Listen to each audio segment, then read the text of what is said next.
जिनकी अपार कृपा से आज हम सबको संतों महापुरुषों के दर्शन करने का सौभाग्य मिला है। और ये जो भगवत चर्चा है, ये मातेश्वरी के दरबार में हमें गुणगान करने का मौका मिला है, तो मैं समझता हूँ ये हमारे बहुत ही अभाग्य है। तो एक बार सबने सदगुरु भगवान के नाम का विजय घोष एक जयकारा बोलो। सिद्ध योगी बच्चनाथ जी महाराज की, बोलो शंकरनाथ जी महाराज की, बोलो शंकराचार्य जी महाराज की, बोलो सर्व संत समाज की। आदि गुरु नमस्कार निराकार, श्री सतगुरु चरण ओत प्रोत प्रवेश। एक अनेक विस्तार रब नमस्कार, उठा चरण घट घट में परवेश। आज बहुत ही खुशी का दिन है कि आज संतों महापुरुषों का दर्शन, संतों के वचन, उनके जीवन के अनुभव, जो उन्होंने जप करके, तप करके, संयम करके, साधना करके हम सबको आज साझा करने का मौका मिला है। जीवन के अंदर दो चीजें अगर हमें मिल जाएं, और मिले या ना मिले हमारा काम चल जाएगा। और चीजें हम किसी पैसे से खरीद सकते हैं या किसी न किसी तौर तरीके से हासिल कर सकते हैं, लेकिन संतों का दर्शन और परमेश्वर की चर्चा, ये हमें, अगर हमारे प्रारब्ध कर्म अच्छे होते हैं, संचित कर्म अच्छे होते हैं और वर्तमान के कर्म अच्छे होते हैं, शासन दिन तब जाकर हमें ये जो है नसीब होता है। जितने भी हमारे धर्मों के धर्मशास्त्र हैं, वेद हैं, उपनिषद हैं, पुराण हैं, महापुराण हैं, जितने भी हमारे धार्मिक ग्रंथ हैं जो परमेश्वर की तरफ चलने की हमें प्रेरणा देते हैं, तो सबका जो कंक्लूजन है, सबका जो सार है, वो सदगुरु के इर्द गिर्द ही घूमता है। सो आज हम एक इतनी महान शख्सियत का प्रकट दिवस मना रहे हैं, क्योंकि संतों का कोई ना जन्म होता है ना कोई मरण होता है। संत तो परमेश्वर की कृपा से प्रकट होते हैं, जन्म मरण तो हम जैसे जीवों का होता है। संतों महापुरुषों का कभी ना जन्म होता है ना कभी मरण होता है। संत मिले तो मैं मिल जाऊं, ध्यान से सुनना प्लीज, क्योंकि ये घड़ियां बहुत ही नसीब वालों को मिलती है। परमेश्वर से पूछा, भगवान श्री कृष्ण से अर्जुन ने पूछा, प्रभु कैसे दर्शन हो सकता है मुझे भगवान का? तो उन्होंने कहा कि संत मिले तो मैं भी ले जाऊं। संत नमो से न्यारे, मैं संतों का, संत मेरे, संत मोहे अति प्यारे। तो आप जितने भी यहां पर पंडाल में बैठे हैं, सब परमेश्वर के श्रेष्ठ संतान है, श्रेष्ठ संतान है।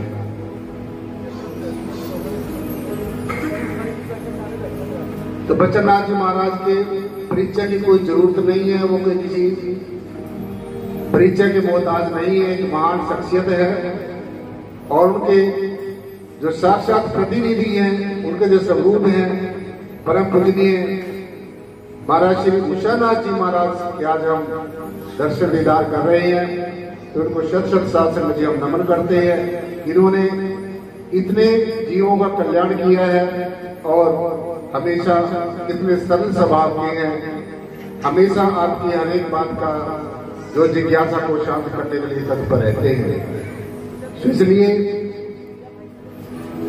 जितने भी हमारे धर्मशास्त्र हैं, धर्म गुरु हैं, आचार्य हैं, प्रचार्य हैं, धर्माचार्य हैं, सबका एक सार है कि जो सदगुरु है, और सदगुरु कौन सा? जो समय का सदगुरु है, जो टाइमली स्पिरिचुअल गाइड है, जो समय का हाकिम है, जिसको प्रवेश में वो आदेश देकर भेजा है। ऐसे सदगुरु के पावन चरण में आकर हमारा लौकिक जन्म भी सफला हो जाता है और अलौकिक जीवन भी सफला हो जाता है। इसलिए सदगुरु के इर्द गिर्द ही हमारे जितने भी दुनिया के सुख है, आनंद है, वैभव है, हमारे लौकिक जन्म का मंगल होना, अलौकिक जन्म का हमारा मंगल होना, ये सब कुछ सदगुरु के निकट होता है। इसलिए आज हम सब सदगुरु भगवान को, सिद्धि योगी बच्चन नाथ जी महाराज को बार बार नमन करते हैं और उनको याद करते हैं कि ऐसा सदगुरु जिसको मिल गया तो उसका जीवन मंगलमय निश्चित रूप से हो जाता है।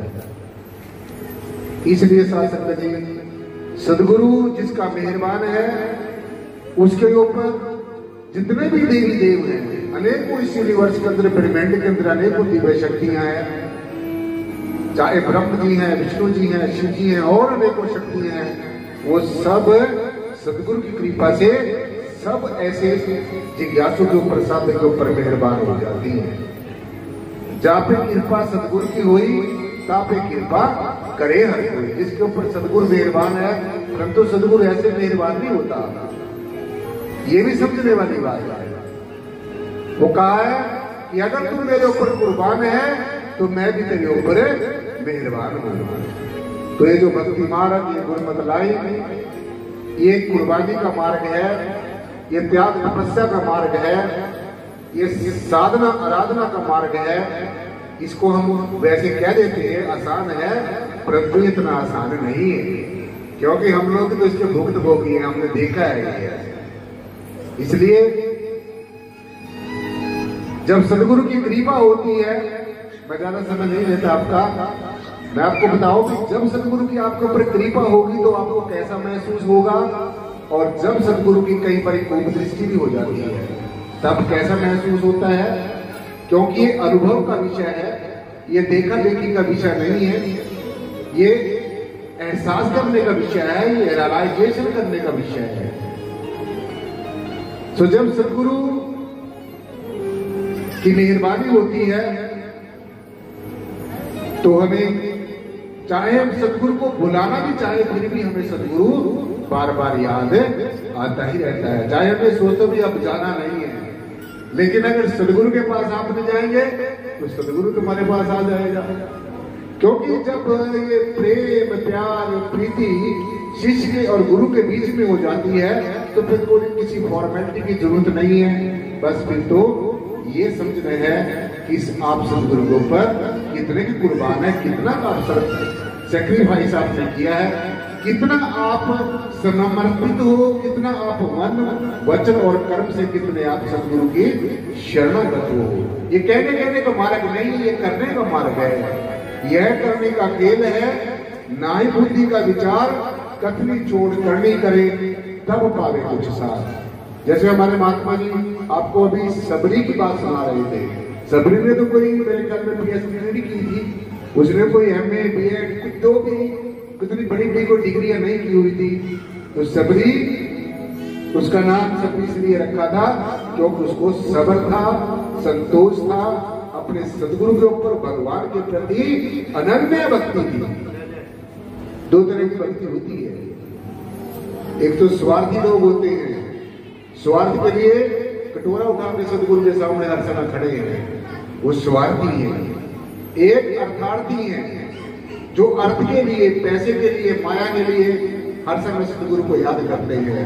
और तीसरी तरह के जो भक्त हैं वो परमार्थी हैं और पुरुषार्थी हैं, जिनके जहन में हर समय पुरुषार्थ करने की, जिनके अंदर हर समय परमार्थ करने की होती है। तो सबसे श्रेष्ठ जो भक्त है वो अनन्य भाव से जो भक्त है। अर्जुन, जो मुझे अनन्य भाव से बचता है मैं भी उसको अनन्य भाव से बचता हूँ। तो जो सबरी थी उसको परमेश्वर के ऊपर अटूट आस्था थी, अगाध प्रेम था और वो पूरा समर्पित थी और शरणागत थी। इसलिए सबरी एक ऐसी संत हुई है जिन्होंने, जब उनके सदगुरु भगवान से उन्होंने पूछा, गुरुदेव देखो कितनी भोली भाली थी, भोले भाव मिले बुराई, जब आप एक बच्चे की तरह हो जाएंगे, आपके अंदर से तरह तरह की जो बेतुकी बातें हैं, निरर्थक बातें हैं, बहसबाजी है, दाएं बाएं के अंदर के आडंबरवाद है, पखंडवाद है, अंधभक्ति है, ईर्ष्या है, द्वेष है, जितनी भी ये चीजें हैं, जैसे जैसे ये रुखसत होनी शुरू हो जाएंगी, वैसे वैसे परमेश्वर आपको नजदीक होना याद रहेगा। क्योंकि परमेश्वर आत्मा परमात्मा जिसको हम अनेकों नामों से पुकार रहे हैं, यही एक ऐसी शक्ति है जो हमेशा हमारे साथ रहती है, हमेशा हमारे श्वास श्वास के ऊपर काम करती है। इसलिए सदगुरु की जो तुलना है वो दुनिया की किसी चीज से नहीं की जा सकती, किसी देवी देवता से नहीं की जाती। इसीलिए आप हर रोज कहते हैं कि गुरु ब्रह्मा गुरु विष्णु गुरु देवो महेश्वरा गुरु साक्षात परब्रह्म, जिसको हम परमात्मा कह रहे हैं वो भी सदगुरु ही है, जो जीता जागता गुरु है। यही जो है जीता जागता परमात्मा। अगर किसी ने जीते जागते परमात्मा को देखना है तो वो जीते जागते अपने सदगुरु को देख ले, क्योंकि सदगुरु में और परमात्मा में कोई भेद नहीं है। ये जो निराकार स्वरूप परमेश्वर है, जो सर्वाधार विश्वाधार परम तत्व है, यही साकार रूप धारण करके संतों का रूप धारण करके हमारे बीच में आता है, और हम अपने सदगुरु के काम से समझते रहते हैं। सबसे बड़ी गलती हम लोग यही करते हैं, तो इसलिए चीजों से आगाह रहना है। और एक छोटा सा शब्द मैं भी आपके गुरु की शान में आपके समक्ष रखूं। जैसे मैंने आपको बताया है कि सदगुरु से श्रेष्ठ कोई भी चीज नहीं। मैंने अपने जीवन में बचपन से मेरा ये विषय रहा है, और मैं बड़ा लालायित रहता था कि वो कौन सी ऐसी शक्ति है यार जो सारी दुनिया को सारे खंडों पर पिंडों के बड़े सिस्टमेटिकली तरीके से चला रही है। तो मैंने क्या पाया, जीवन का जो सार है वो मैंने क्या पाया, वास्तव में हम लोग जो पढ़ते थे वेदों शास्त्रों में ये सत्य है। हमारे ऋषियों मुनियों ने पीर पीर पैगंबर और अवतारों ने जो कहा है वो 16 आने सच है, 100% वो सच है। इसलिए आज आओ गुरु जी को याद करें, सिद्ध योगी बचननाथ जी महाराज को आज हम याद करें, उनके चरणों में अरदास करें, क्योंकि गुरु अगर ये शरीर छोड़ जाए तो वो दूसरे से विधान कर लेता है। तो आज हमारे सामने हमारे महाराज श्री जी पूजनीय उषानाथ जी महाराज हमारे समक्ष बैठे हैं। तो इनमें और अपना सिद्ध योगी बचननाथ जी महाराज में कोई भेद नहीं, उनके प्रतिनिधि उनके रिप्रेजेंटेटिव हैं, उनके उत्तराधिकारी हैं। तो हम सबने उनके प्रति हमेशा अपना जो है समर्पित भाव, शरणागत भाव और सम्मानित भाव हमें रखना है, तभी हमारा जीवन कल्याण होगा। आओ शासन जी, गुरु जी की शान में 2 लाइनें मैं कहना चाहता हूँ। मैं तो कलाकार आदमी नहीं हूँ, बस मुझे याद आ गई, महाराज जी अभी बोल रहे थे तो मैंने सोचा मैं भी कुछ कहूँ, क्योंकि टूटे फूटे जैसे भी बोल रहे हैं वो सदगुरु की शान में कुछ भी कहे तो वो सब मंजूर होता है। और बोलो सिद्ध योगी बचननाथ जी महाराज की, बोलो उषानाथ जी महाराज की। और कर सतगुरु को याद, बस सदगुरु को याद करना है और कुछ नहीं करना जीवन में। फिर देखो, परंतु कभी ये रहती है कि हम कभी सदगुरु को, कभी किसी देवी देवता को, कभी किसी जगह, कभी किसी जगह हम परमात्मा को ढूंढते रहते हैं। अगर ढूंढते ही रहे ना तो ढूंढते ही सारा जीवन बीत जाएगा, क्योंकि जो परमेश्वर है ये ढूंढने का विषय नहीं है, ये प्राप्त करने का विषय नहीं है, ये तुम्हें पहले ही प्राप्त है, तुम्हारा जन्म सिद्ध अधिकार है। परमेश्वर परमात्मा एक ऐसी हस्ती है जो तुम्हारे हमेशा अंग संग रहती है, और उसका साक्षात जो प्रतिनिधि है वो सदगुरु। आओ कर सतगुरु को याद,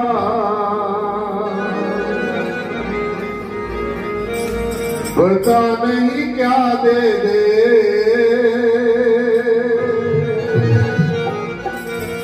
कुछ भी पता चलता क्या दे दे और क्या ले ले। ये सदगुरु की जो माया है बड़ी अजीब है। कर सतगुरु को याद, पता नहीं क्या दे दे,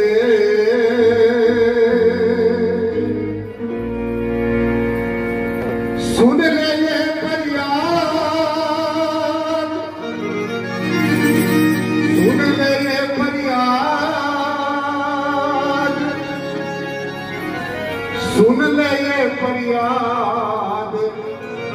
पता नहीं क्या दे दे। अगर हमारी फरियाद सुनी गई तो जो मांगेगा वही मिलेगा। और कर सतगुरु को याद पता नहीं क्या दे दे। कर सतगुरु को याद पता नहीं क्या दे दे। कर सतगुरु को याद पता नहीं क्या दे दे। कर सतगुरु को याद पता नहीं क्या दे दे। क्या दे दे भाई क्या दे दे। क्या दे दे भाई क्या दे दे। क्या दे दे जी क्या दे दे। क्या दे दे जी क्या दे दे। ओ कर सतगुरु को याद क्या दे दे। कर सतगुरु को याद पता नहीं क्या दे दे।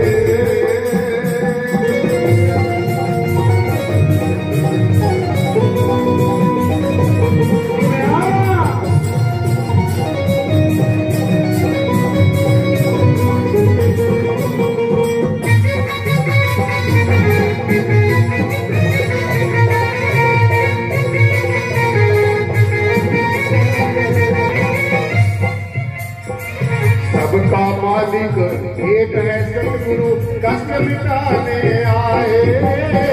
सबका मालिक एक है सतगुरु कष्ट मिटाने आए।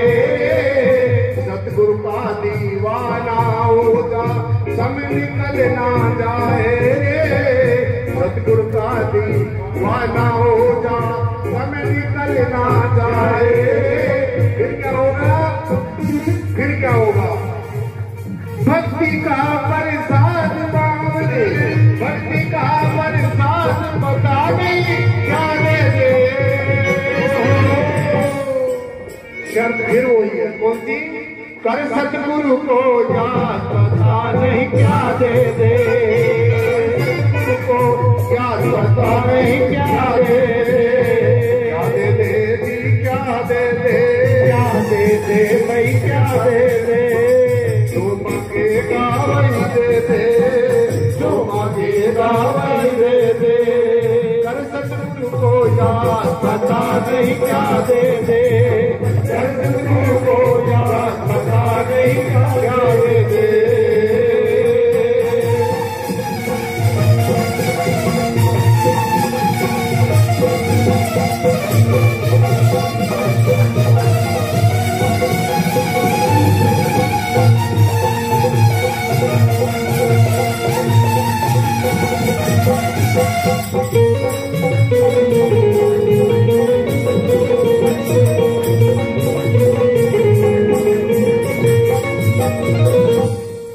देने वाला एक है सतगुरु लेने वाले सारे। देने वाला एक है सतगुरु लेने वाले सारे। देने वाला एक है सतगुरु लेने वाले सारे। लेने वाला एक सतगुरु लेने वाले सारे। श्वास श्वास पे नाम जपे जा फिर का श्वास न जाए रे। श्वास श्वास पे नाम जपे जा फिर का श्वास न जाए। क्या होगा। क्या होगा फिर। गुलशन होया बाल। गुलशन होया बाल। गुलशन होया बाल पता नहीं क्या दे दे। गुलशन होया बाल पता नहीं क्या दे दे। कर सतगुरु को याद पता नहीं क्या दे दे। कर सतगुरु को याद पता नहीं क्या दे दे।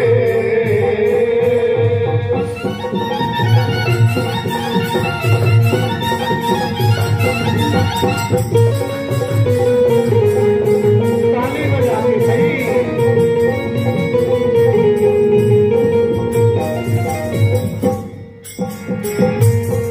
सतगुरु सतगुरु बोल बोल करे सतगुरु नाम पुकारेगा। सतगुरु सतगुरु बोल बोल करे सतगुरु नाम पुकारेगा। सतगुरु सतगुरु बोल बोल करे सतगुरु नाम पुकारेगा। सतगुरु सतगुरु बोल बोल करे सतगुरु नाम पुकारेगा।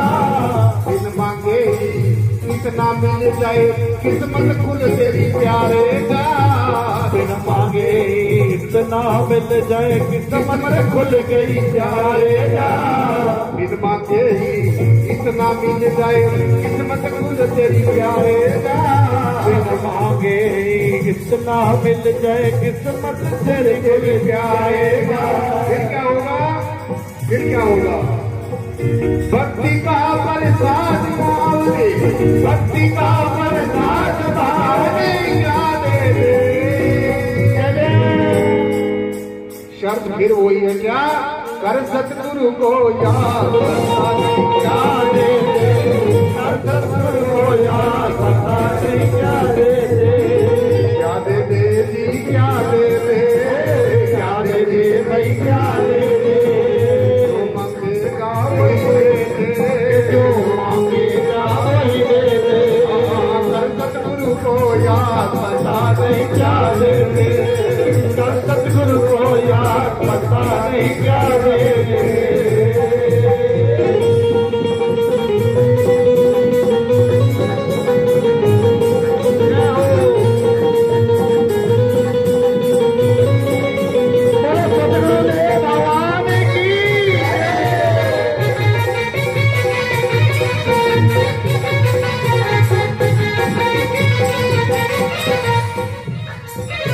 ऐसा बंधन बांध गुरु संग गुरुवर मन में समाए, ऐसा बंधन बांध गुरु संग गुरुवर मन में समाए, इनकी जब कृपा हो जाए मंजिल भी मिल जाए, सतगुरु की जब कृपा हो जाए मंजिल भी मिल जाए, ऐसा बंधन बांध गुरु संग गुरुवर मन में समाए रे, ऐसा बंधन बांध गुरु संग गुरुवर मन में समाए रे, सतगुरु की जब कृपा हो जाए मंजिल भी मिल जाए रे, सतगुरु की जब कृपा हो जाए मंजिल भी मिल जाए रे। क्या होगा, फिर क्या होगा? माता भी अपराध बावरे, माता भी अपराध पता नहीं क्या दे दे। शर्त फिर वही क्या? कर सतगुरु को याद, पता नहीं क्या दे दे, कर सतगुरु को याद, पता नहीं क्या दे दे, कर सतगुरु को याद, पता नहीं क्या दे दे, कर सतगुरु को याद, पता नहीं क्या दे दे।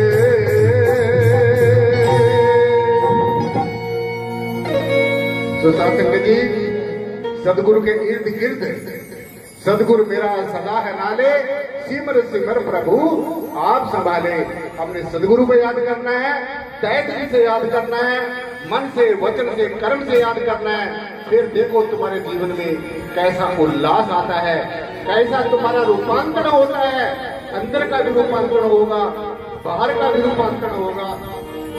लौकिक जीवन भी सुधर जाएगा, अलौकिक जीवन भी सुधर जाएगा। और अगर नहीं सुधरता तो ये समझ लेना चाहिए, ना तो हमारा सदगुरु के प्रति समर्पण है, ना हम सदगुरु के प्रति शरणागत है, बस हम बाहर का दिखावा करते हैं। इसलिए अगर हम चाहते हैं कि परमेश्वर का हमें दर्शन दीदार हो जाए, अगर हमारी इच्छा है कि हमारा ये जीवन सपना हो जाए, अगर हमारी इच्छा है कि हम अंदर बाहर से परमेश्वर के प्रेम में, सदगुरु के प्रेम में सराबोर हो जाए, तो फिर तो सत्संग ये करना ही पड़ेगा। इसलिए ज्यादा समय ना लेते हुए 2 लाइनें कह के मैं अपनी वाणी को यहीं पर विश्राम देता है, क्योंकि और भी हमारे संतों महापुरुषों ने आपको वचन जो है अपने अनुभव वो साझे करने हैं। सो ये हमारे संतों महापुरुषों ने, हमारे सदगुरु भगवान ये बात कहा करते थे, मैं उनकी बात बता रहा हूं कि जो सदगुरु है उसकी मेहरबानी जब होती है तो हमें सच सच नजर आना शुरू हो जाता है, झूठ झूठ नजर आना शुरू हो जाता है। और जब सदगुरु की कृपा नहीं होती, सच झूठ नजर आना शुरू हो जाता है और झूठ सच नजर आना शुरू हो जाता है। इसलिए बस सदगुरु के होकर चलो, मेरी हरो विपद जन करो सुभाई चरण न चाड़ू, शरीर कर जाए सदगुरु। तो मेरे शरीर को जितने मर्जी कष्ट दे दे, जितनी मर्जी परीक्षाएं दे दे, बस सब तो मैं अभी जैसे हमारे महात्मा जी राजेश जी बता रहे थे कि अब तेरी शरण में आ गए, अब पीछे हमारे से हटा नहीं जाता है, क्योंकि आगे चलने का वेद है, ये अगम का वेद है। हमारा वेद अगम का भाई किसी बिजली में बन जा रहे, आगे चलने का वेद ये बहुत कम रेयर एंड रेयरेस्ट पर्सन ऐसे होते हैं जो इस असलियत से वाकफियत हो जाते हैं। इसलिए जो सदगुरु का हो जाता है फिर सब उसके हो जाते हैं, जो सदगुरु का हो जाता है फिर सब उसके हो जाते हैं, और जो सदगुरु के गुण गाता है फिर जग उसके गुण गाता है। तो इन्हीं वचनों के साथ अपनी वाणी को ये विश्राम देता हूँ, क्योंकि ज्यादा समय नहीं लेना है। जितनी भी बेनती आपके चरणों में और श्री के चरणों में हुई, चुके संतों के चरणों में लगाई, बोलने में बहुत त्रुटियां हो गई हुई, बार बार क्षमा का याचन, और एक बार सदगुरु भगवान के नाम का जय घोष जयकारा। बोलो सिद्ध योगी बचननाथ जी महाराज की, बोले विश्वनाथ जी महाराज की, बोले शंकराचार्य जय कृष्ण जी महाराज की, बोलो सर्व संत समाज की। बहुत बहुत धन्यवाद, बहुत बहुत शुक्रिया। चलो।